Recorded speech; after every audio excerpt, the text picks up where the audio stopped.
आप सभी का रैंकअप ट्यूटोरियल में स्वागत है। आज हम लोग सीक्वेंस एंड सीरीज में पूछे गए जी मेंस और एडवांस के प्रीवियस क्वेश्चंस का एनालाइज कर रहा हूँ। हमने आज सिलेक्शन किया हो 2020 का। ये क्वेश्चन बहुत ही ज्यादा स्मार्ट है, मतलब अच्छे हैं। इस टाइप के क्वेश्चंस बार बार पूछे जाते हैं। ठीक है, तो आपका काम है इस क्वेश्चन को अच्छे तरीके से एनालाइज करना, इसको सीखने की कोशिश करना, ताकि कल अगर हमारे भी एग्जाम्स में आ जाए इस क्वेश्चंस को हम अच्छे तरीके से सॉल्व कर सकें। ठीक है साथियों, तो स्टार्ट करता हूँ। आपको क्वेश्चन क्या कहता है, a1 a2 a3, मतलब कुछ एक टर्म्स है, मतलब वो ए टर्म्स है ab का, उसका कॉमन डिफरेंस कोई होगा, इंटीजर्स होगा। Sn का कोई सीरीज है इस टाइप से, मतलब a1 plus a2 plus dot dot ऐसा। फिर कहता है a1 जो होगा आपका 1 होगा, nth टर्म जो होगा, nth टर्म जो a1 आपका 1 है और nth टर्म जो होगा वो 3n के इक्वल होगा। मतलब अगर आप वो सॉल्व कर रहे हो तो an किसके इक्वल, 300 के इक्वल। तो फर्स्ट टर्म आपका a1 plus n minus 1 into d is equal to 300। a1 कितना, तो 1 है, n माइनस 1 कॉमन डिफरेंस कोई इंटीजर्स होगा इज इक्वल टू, मतलब n माइनस 1 इंटू d कितना हो गया, 300। तो d कितना हो गया, ये उधर गया ना, तो ये हो जाएगा आपका 299, 299 यानी 299। तो 299 बाई n माइनस 1, इस बात को ध्यान रखना। सारा खेल यहीं पे आकर के फंसता है, सारे बच्चे का कैलकुलेशन यहीं आकर के रुक जाता है और पूछने लगता है, खोजने लगता है अब इसके आगे क्या करें। कोई टर्म नहीं है, कोई रिलेशन नहीं है, कोई ऐसा प्रोसेस दिख नहीं रहा है। तो हम कहते हैं मेरे साथ बने रहो, देखो कैसे करना है। क्वेश्चंस ने सारी बातें लिख दिया है ताकि आप सॉल्व कर सको। हमको चाहिए कॉमन डिफरेंस। कॉमन डिफरेंस किससे बिलोंग करेगा, कोई इंटीजर से बिलोंग करेगा, इंटीजर से बिलोंग करेगा। और साथ में क्या गिवन कंडीशन है, 15 less than equal n less than equal 15। मतलब आपका जो n है वो 15 होगा या फिर 15 से लेकर 50 के बीच में होगा, यानी 15 से लेकर 50 के बीच में होगा, ना तो उससे कम ना उससे ज्यादा। इस बात को ध्यान रखना। और वो ये भी है कोई ना कोई एक इंटीजर लेना है। अब ये कैसे, इंटीजर की कहानी क्या है, अब यहाँ से ये परफेक्टली होना चाहिए, हमें ये खोजना होगा n की वैल्यू हिट एंड ट्रायल से। कौन से मेथड से, किस तरीके से, हिट एंड ट्रायल से। अब ये कितने में n का वैल्यू ले सकता हूं, तो सिंपल है, इसका फैक्टर करो। 299 का फैक्टर, मतलब 299 किस किस के टेबल में आते हैं, तो मैं बता देता हूं। 299 1 के टेबल में आएगा, 13 के टेबल में आएगा, फिर उसके बाद 23 के टेबल में आएगा और 299 के टेबल में आएगा। अब अगर मान लो ये सब आ रहा है तो मतलब n का वैल्यू इसी में से कोई एक होगा, n का वैल्यू इसी में से कोई एक वैल्यू होगा। आपको अब ये खोजना है n का यहाँ पे कौन सा वैल्यू हम रखे जिससे d मेरा एक इंटीजर आए। फ्रैक्शन नहीं चाहिए, क्या नहीं चाहिए, फ्रैक्शन नहीं चाहिए। अब थोड़ा ध्यान से देखो, n का वैल्यू क्या लेना है। अगर मान लो n का वैल्यू आप एक ले लेते हो, मान के चलो, यानी n माइनस 1 इसमें से किसी एक को ले लेता हूं, n आपका क्या दिखेगा, 2 मिल जाएगा।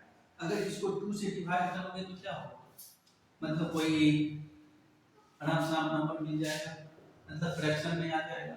वो हमें वो फ्रैक्शन तो इंटीजर नहीं होता है ना, तो हमें वो नंबर नहीं लेना है। अब इसके बाद आ जाओ 1 के बाद 13 पे आ जाओ, n 1 इज इक्वल टू 13, कितना हो जाएगा, n आपका 14 हो गया। तो 14 से जैसे इसको मल्टीप्लाई करोगे, डिवाइड करो, तो 14 हो गया ये, यानी n 1 का वैल्यू 13 हो गया। तो यहाँ से भी तुम्हारा कोई ऐसा वैल्यू नहीं मिलेगा। तो पॉइंट फिर से मैं बात कर रहा हूँ, ध्यान दे, तो इसका वैल्यू 1 है ना, मतलब 13 लिया ना, 13 आ गया, 13 आ गया ना। तो अगर इसको डिवाइड करोगे तो 26 है, 13 से तो कट तो रहा है, लेकिन n का जो वैल्यू है ना 14 आया। क्या आ गया? n का वैल्यू 14 आया। और n का वैल्यू लेना किससे है? 15 और 50 के बीच में लेना है। वही कॉन्सेप्ट यहाँ पर भी है, इस बात को ध्यान में रखो। मतलब अगर ये 2 वाला नहीं होगा तो 14 वाला भी नहीं होगा।